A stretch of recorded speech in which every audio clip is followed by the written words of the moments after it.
sí àdúrà òwúrọ̀ àtòtítọ́ ọ̀rọ̀ Ọlọ́run láti òkè wá fún tòní.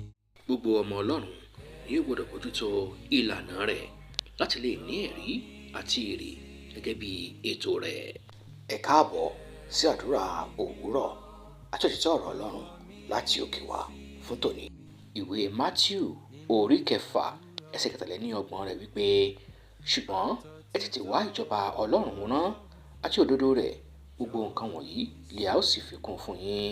Ẹ̀yin ènìyàn Ọlọ́run, ẹ̀mí Olúwa kọ sí mi ní òwúrọ̀ yìí láti sọ fún ẹ̀yin ènìyàn rẹ̀ nípa ìbójútó ojúṣe wa gẹ́gẹ́ bí ìlànà rẹ̀ kí a lè ní ẹ̀rí àti èrè. Gẹ́gẹ́ bí a ti rí ìkà nínú ìwé Mátíù orí 6 ẹsẹ̀ 33 rẹ̀, ó ṣe dandan fún wa bí ọmọ Ọlọ́run láti ṣe ìfẹ́ rẹ̀ síwájú ohun gbogbo. Ìwé Kólósè orí 3 ẹsẹ̀ 2 rẹ̀ wípé, ẹ jẹ́ kí ìfẹ́ yín wà fún àwọn nǹkan tí ń bẹ lókè, kì í ṣe àwọn nǹkan tí ń bẹ lé ayé.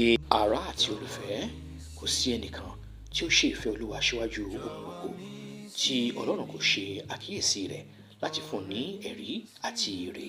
Jésù Olúwa tìkára rẹ̀ ń sọ̀rọ̀ nínú ìwé Jòhánù orí 5 ẹsẹ̀ 30 rẹ̀, nítorí èmi kò wá ìfẹ́ ti èmi tìkára mi, bí kò ṣe ìfẹ́ ti ẹni tí ó rán mi.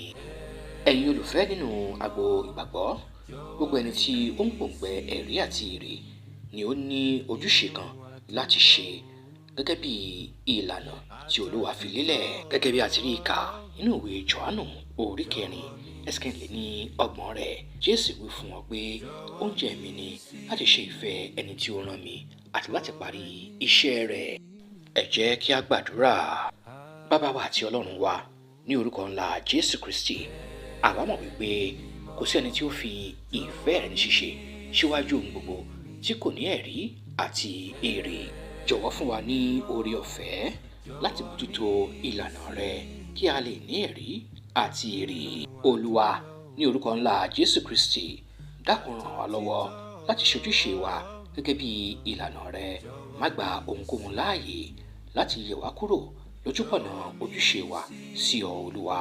Ẹ̀yin àyànfẹ́ nínú Kristi Jésù, bí mo ti ń fi ìtara ẹ̀mí gba àdúrà fún yín ní gbogbo ìgbà, ó túbọ̀ bẹ̀rẹ̀ wípé kí ẹ̀mí mímọ́ ràn yín lọ́wọ́ láti fi ìbójútó ojúṣe yín sí Olúwa ṣe àkọ́kọ́ nínú ohun gbogbo, kí ẹ sì ní ìrírí ẹ̀rí